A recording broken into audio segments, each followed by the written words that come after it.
Good afternoon, ladies and gentlemen, and welcome to this episode of School Business Tech. My name's Ryan Green, and I'll be hosting today, and I'm pleased to be joined by Pippa King, who Pippa and I are going to be talking about facial recognition in schools. As schools look to improve efficiency, the obvious choice is to turn to technology, as we all know. Suppliers are looking to differentiate themselves from the competition by adding technically advanced features. But recently, the Information Commissioner's Office, otherwise known as the ICO, warned North Ayrshire Council about the disproportionate use of personal data in relation to the activity they're looking to complete. In this case, it was identify a child coming up for a school meal. Nicola Sturgeon told Holyrood facial recognition technology in schools does not appear to be proportionate or necessary. Facebook have recently retracted their use of facial recognition technology, and today the House of Lords are going to be talking about facial recognition technology in schools. So, is using facial recognition technology to identify children to record a school meal a step too far? In haste to improve processes, has the consideration been lost for those who are most important in schools, the children? In this episode, I'll be chatting to Pippa King, one of the UK's leading authorities on biometrics in schools, and asking whether education really understands the implications of what they're doing. Pippa is an expert in biometric technology and data processing of children in education settings, with over 16 years experience of both national and international policy and practice since 2007. As a founder of the organisation Biometrics in School, which has been operating for over 15 years, Pippa is an advocate for parents and policy on privacy and civil liberty issues with the use of biometrics in schools. She was instrumental in bringing about the Protection of Freedoms Act in 2012, which requires that schools since 2013 must gain written parental consent if they wish to process a child's biometric data. Pippa is also an unpaid director of Defend Digital Me since 2017, which campaigns for the safe and fair, transparent use of data across England's education sector, and is funded by the Joseph Rowntree Reform Trust and the Joseph Rowntree Charitable Trust. If this isn't impressive enough, Pippa also works beyond UK borders and liaises with EU members of Parliament, as well as advising US parents, pupils and schools on their rights and obligations, working with states such as Massachusetts, Ohio, San Diego to bring about change with regard to consent, either dealing with the schools themselves or the Senate when it comes to the use of children's biometric technology in education. And more importantly, I'm happy to know that we're actually chatting to Pippa on a boat as well. So Pippa, you're on a boat today, aren't you? Yeah, I am. Hence the background. Thank you for having me, by the way. And thank you very much for giving up your time, because I know it's quite an important day for you with things going on at the House of Lords. If we could start with our first question, most importantly, why are you so passionate about the subject of biometric and facial recognition data in schools? So this dates back to 2005 when I had two boys that were aged 6 and 7, and I spotted the fingerprint scanner in school, and I had just by coincidence read an article a couple of weeks earlier on the internet about it, and I thought, oh, that's never going to catch on, why would you need that sort of data from a child? And it sort of just went from there. So I obviously voiced my concerns to the school, because we weren't using any sort of biometric technology in adult society. Wanted to know where it was going, why she felt the need to take their fingerprints without telling me in Hafdawad. So that then got to myself and a few other parents and privacy organisations lobbying Parliament, and we got 3 clauses in the Protection of Freedoms Act 2012. Which was the first national legislation globally to deal with parental consent. And actually it's really quite strong consent. So both parents have to consent and the child has to consent to the processing of what is primarily now fingerprint biometrics. But if one of those, either one parent or the child, doesn't consent, the non-consent overrides the consent. So but quite often schools will only seek consent from one parent and won't actually let the children know that they can consent as well. But again, you've got this whole issue of consent, especially with children, is if they are asking the child to consent in a school setting, is there an imbalance of power there? So it's the whole sort of issue of using data that's really not necessary for mundane, trivial, everyday purposes. So that's really where I'm coming from. And the fact that it sort of normalizes kids for the fact that if they want to eat something, get knowledge from a library, access areas of school, access money, which is their account, that they have to give some portion of their body. So using their face or their fingerprint as a wallet. And I think certainly now in today's age where we're trying to teach kids to be aware of their bodies, the whole Me Too movement, and yet we're saying it's okay, we can use your body, actually the school can use your body as a payment system. There's many different angles where you can come on from why it's not a good idea to use biometrics with children in schools. Yeah, and I think it's really interesting, you're saying like both the child and the parent have to consent, because essentially it's the child's data, it's the child's identity which is being used. And I know it's the parent, but with these systems, obviously that data is, yes, it's locked to that system, what it should be, but it is also the thing that could be captured or hacked, I suppose, if it was ever captured. And that is your identity forever in eternity, isn't it?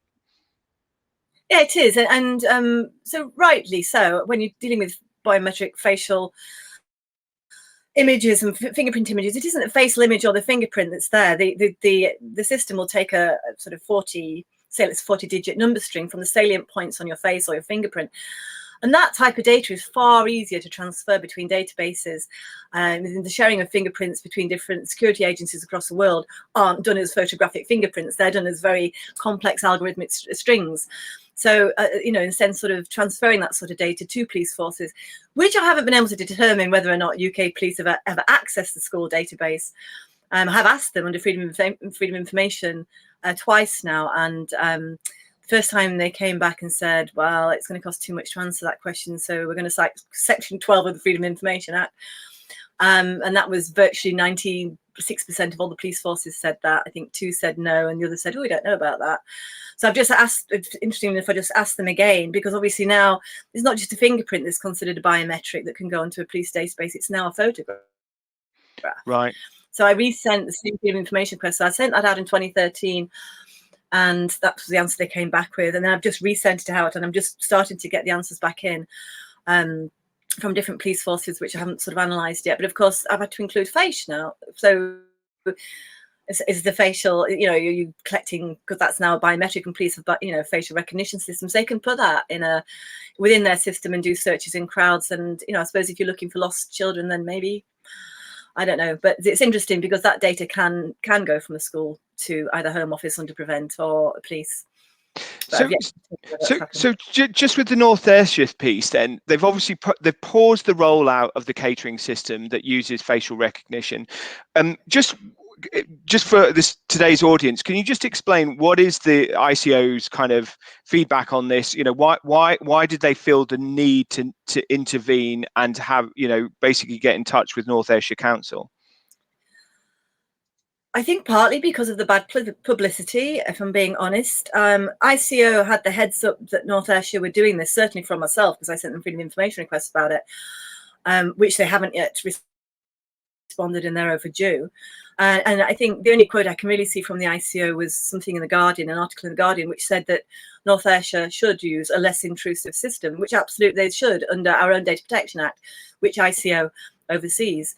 So that's the only sort of public response they've given. We're still waiting for, because as I believe they're sort of in discussions with North Ayrshire Council at the moment. And there was a council meeting in North Ayrshire last week online, and they were saying that the ICO was going to advise them what they should do by sort of early November. So we're still sort of waiting officially on what ICO is going to say.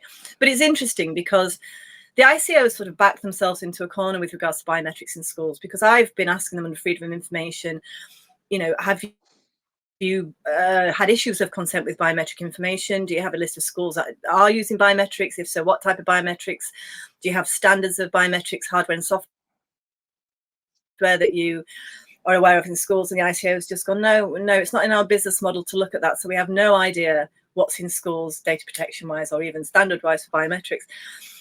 But under GDPR, there's been some rulings in the EU about biometrics use. So there's been 2 schools, one in Sweden and one in France, that have been fined. Well, one in Sweden was fined for using facial recognition, which was a live facial recognition, which is a camera capture from a live feed. And a school in Poland was fined for using fingerprint template biometrics. So it doesn't matter whether it's a template against a template use, or whether it's a template capture from a live feed use against a template. The different regulators over there have deemed that it's not necessary, and have fined schools in Poland and Sweden for using fingerprint and facial biometrics. The supplier that's supplying North Ayrshire Council is sort of saying, "Oh, don't worry, it's not live facial recognition like it's been banned in schools in Sweden and France. It's a fingerprint capture. So it's a face capture like a fingerprint capture." But that's been banned in Poland. So, you know, as far as a child's aware, you know, that they're standing in front of a camera. It doesn't matter to them whether it's a live feed or it's a still photograph that's taking. It's a face, their face, a camera. It's being recognised.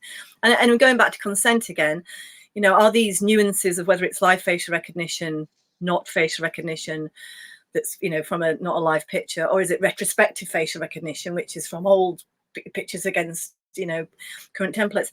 This discussion hasn't even been had in Parliament, barely. You know, we haven't got politicians that understand the nuances between these different types of facial recognition. So how any meaningful consent can be gained from parents or children is sort of beyond me a little bit. And also as well, this particular type of facial recognition is, as far as I'm aware, a fairly new technology in the fact that it's a learning, because as children's faces change over time, unlike adult faces, the algorithm, the 40-digit number string, has to allow for changes in the face. So every 3 months, and again, this is according to the suppliers materials, it's learning that the child's changing, and it'll keep doing new templates.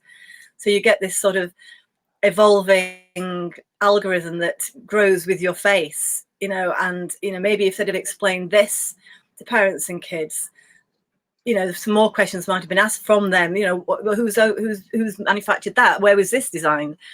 And these are questions that we don't know, and certainly that I'm pretty certain the ICO won't know either. Yeah, and so just on that, really, my third question, which are, what do you think? I mean, do you think parents? So, well, I think we kind of know the answer to this, but, you know, do you think parents really understand the risks? And what are the risks to schools and trusts, and the impact that they would have to their parents and children if they ignore this? You know, if they just plow ahead and they just say, right, let's just use this technology. It's convenient. It suits us. You know, let's use biometric and facial recognition without really understanding the longer term ramifications. What do you think the inherent risks are to the organisations who do that? I think there's two risks, really. I mean, one is that nobody really knows what the long-term implications of taking a child's biometric is, because that really has to be secure potentially over the next 60, 70 years of their life. And the second risk to the schools and trusts is that, as far as a lot of people looking at this can tell, is that it's actually in contravention of our current Data Protection Act 2018, which basically codified the General Data Protection Regulations, the EU GDPR, which is very extensive. So I think if I was a school thinking about this, I'd be thinking, actually, I really need to get it straight, whether or not we're in breach or in contravention of those two pieces of legislations. And then also, in both of those legislations, it says that especially when dealing with children, you should be dealing with data minimization, and you should be doing that by default with children. And if you are going to collect data on children, what it's clear that you must do, again, this is Article 12, that was Article 25 I just cited, is that it must be in very clear and plain language, so that children know exactly why the data is being taken from them, who's got access to it, what's it being processed for. And then this sort of communication around consent is, if you look at the North Ayrshire consent forms, there's one paragraph saying if you don't want to use facial recognition, you can use a PIN, but it's sort of saying that facial recognition is more secure, it speeds lunch lines up, there's no need for cash, and it's COVID secure. So potentially any child over 14, because Scotland can ask children for consent and not ask parents for consent. Any child over 14, if they sort of say, "Oh, I don't consent to that," it's almost like them saying to school, "I'm not bothered about security, not bothered about speeding up the lunch line. not bothered about the bullying that surrounds cash issues, and I'm certainly not bothered about being COVID secure. Now that's sort of implying, if the child doesn't consent, that they don't care about that. And on the consent form, there is only an I consent box. There is no I do not consent box. So again, the whole consent sort of steering the child and the parents as well, because the parents' consent form is virtually identical, except it's addressed to parents in the way of like, this is really the way that we're what we want you to go. And one of the reasons why the facial recognition was stopped and the school was fined in Sweden was because the regulatory authority there said that, you know, you can't ask for consent like this because there's a imbalance of power between the school and the family. You know, the way in the way that you sort of, you know, there are other methods to deal with putting children through lunch lines. And in fact, I've done freedom of information requests to the whole of Scotland, and in 2018, out of I think 30 odd different councils, only 10 were using fingerprint biometrics. So you have a large proportion of Scotland just using pins or touch swipe cards. And the supplier of the facial recognition up in North Ayrshire was saying that because of COVID and, you know, worries with fingerprint scanners in schools, which actually, when we were campaigning against fingerprint scanners in schools, a lot of the academics said, you know, those fingerprint scanners are really, really dirty. I mean, this was before COVID, and that was one of the main reasons. Yeah. Eating food. So, you know, I know. So the supplier was sort of saying we've already given out over 250,000 touch cards. So there is obviously another COVID safe way of, you know, not touching anything when you go through a school lunchline. You can just have a swipe card like we use to pay for goods in shops. So there are completely less intrusive methods than using your face as a wallet. It's not appropriate at all, in my opinion, and hopefully the ICO and the debate in the Lords will reiterate that.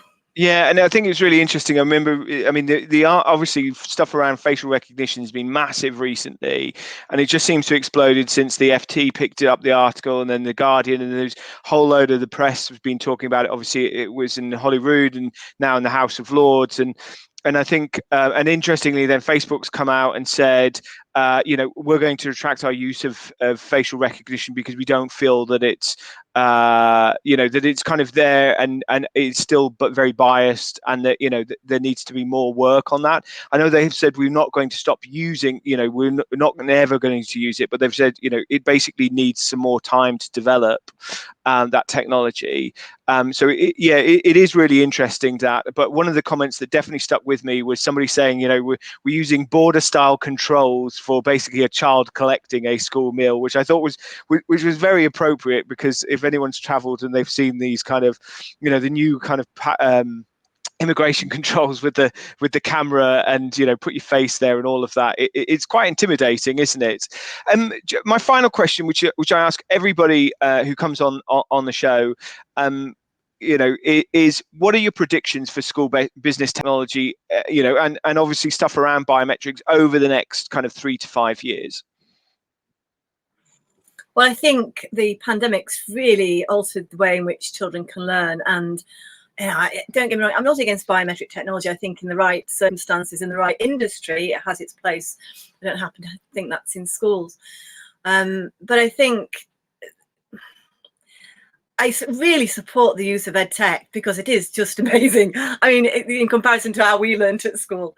So I think that's a great way to sort of engage children. Though there is sort of two sort of schools of thought, isn't there, that children, you know, shouldn't be looking at screens as much because it's not very good for their eyes. It turns off certain parts of their brain. So I think I would welcome, and I would hope the ed tech industry sort of goes this way, is to sort of have that online learning process, because that's really good, and that's obviously the world that kids are going to go into. But let's also supplement that with lots of offline activity.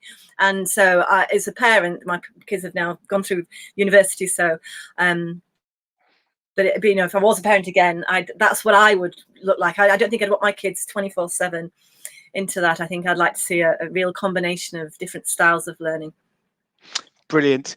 Pippa King, thank you so much, very much, for giving up your time and coming on today. I really, really appreciate it. Really enjoyed this discussion. Incredibly insightful. I mean, you just have a depth of knowledge on this that I think is incredibly valuable, and hopefully our watchers today will have enjoyed this session. For everybody who's watching, if you don't currently already, please go onto the YouTube channel, search for School Business Tech and subscribe to the YouTube channel, and then you'll be able to stay up to date on everything that's there. We'll be publishing this obviously and promoting it out later on later on this week. So if you do like it and you do like what you're seeing, please make sure you share, and so we can try and get more followers. Thank you very much, Pippa. I hope you have a wonderful day. And once again, thank you very much for giving up your time. Much appreciated. Thank you for having me on the show. Thank you. Take care.